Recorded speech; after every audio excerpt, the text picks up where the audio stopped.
Hi, I'm Michele Duffy, Editor-in-Chief of American Quilter magazine, published by the American Quilter Society. I'm here with Paige Alexander of Eastleigh, South Carolina. Thank you. And she has an honorable mention ribbon in our modern quilt category. So Paige, thank you for being here with us. Thank you very much. It's a pleasure to make your acquaintance. It's an honor. Oh, you're so sweet. Okay, so we had a great discussion putting this quilt up. The people who work for AQS, we absolutely adored it. So if you could just kind of give me some background or some facets of how you put it together. Just tell me everything you can, because I'm very excited that you're here. Well, I'm a member of the Modern Quilt Guild. I'm an individual member, and each month the members are sent out a pattern of the month. And this happens to be the February pattern of the month. And it's made by Debbie Grifka of Esh House Quilts, is where she blogs. And she had originally had a solid background of, I think it was called Stratosphere. It was just a Kona solid. But I liked the way she had made the leaves that were the high contrast. So I knew I wanted to do that, but I was thinking, well, what else could I change just to make it my own quilt? So I decided to make it black and white, and then split the color just right down the middle of the leaves that she had designed. And so that's how I just kind of came up with the idea. And then the other reason I liked it is because it has minimal, and it has the negative space. And but once you get through that, you've got to quilt it. And so to come up with a quilting pattern, I like to look at blogs. And there was a girl, her name is Christina Camelli. She blogs at A Few Scraps, and she has tutorials on there about quilting. And so this is one of her tutorials that I used. It's called Leafy Line All Over Quilting Design. So I thought it matched up with the leaves. So that's how I came up with it. But the main reason I chose to do this, because I thought I could get it done when the deadline for Charlotte was looming. It came out in February, and the deadline to enter into Charlotte was March. So I said maybe I could get it done. And so I worked really hard to get it done. The other thing that I did different was she designed hers in blocks, where each leaf was appliqued onto blocks, and I made my background just the two solid pieces. What's the main reason you chose this pattern, Paige? Because I love machine applique. And so that's the reason I chose this, because I just love applique. And what made you decide to take the blocks from behind the leaves?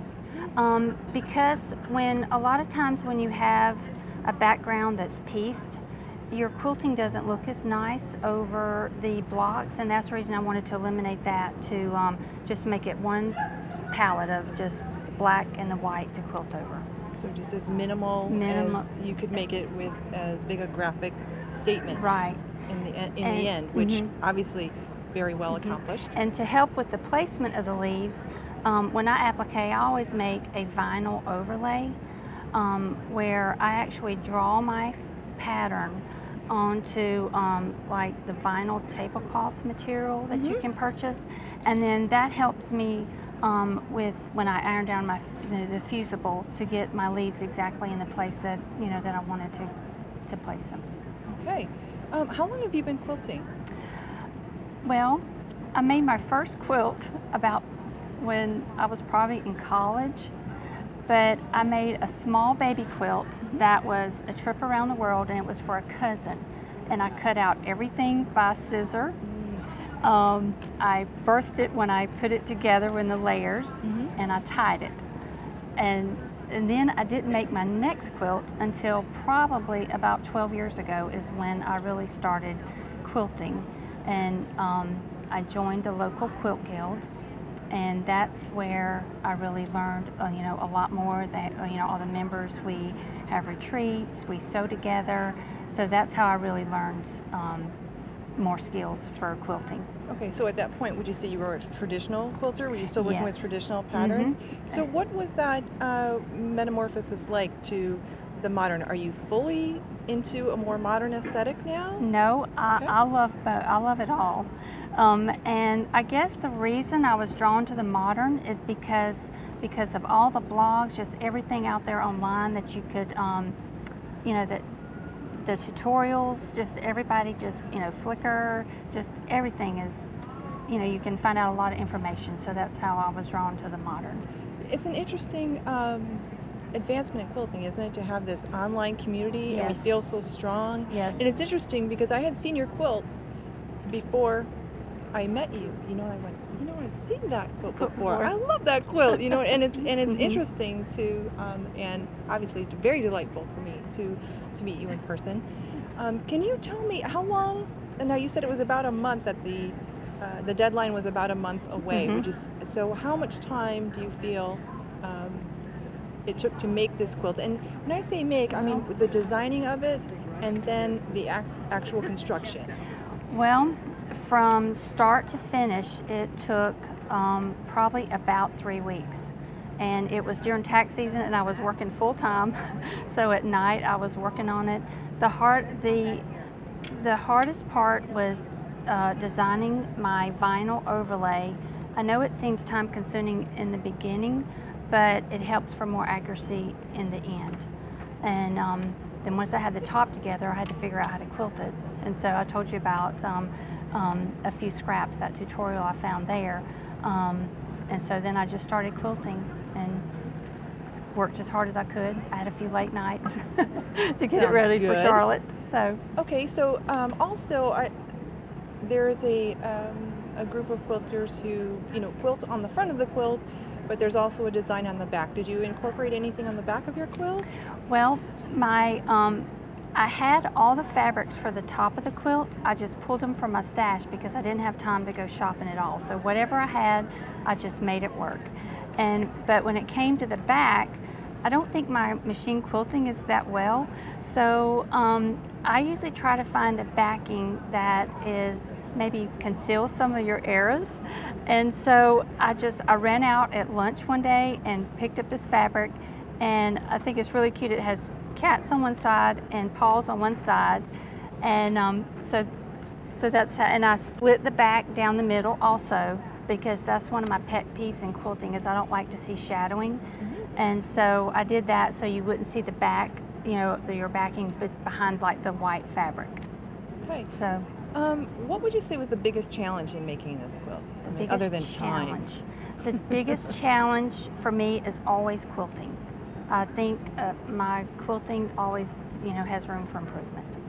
Well, I don't know about that. Well, thank you. And obviously the judges don't think so either. Well, thank you. And I did put a 2-color binding on it. So that took a little time to figure that out. But oh, now was that sort of an afterthought, or was that part of the design process? It was part of the design process.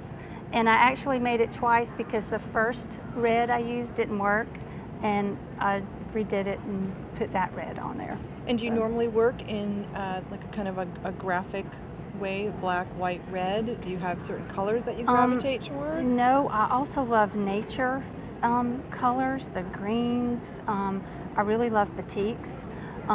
As a matter of fact, I had a quilt in the Lancaster show that was in the modern category also, but it was had leaves and vines, that sort of thing. So I like it all, really.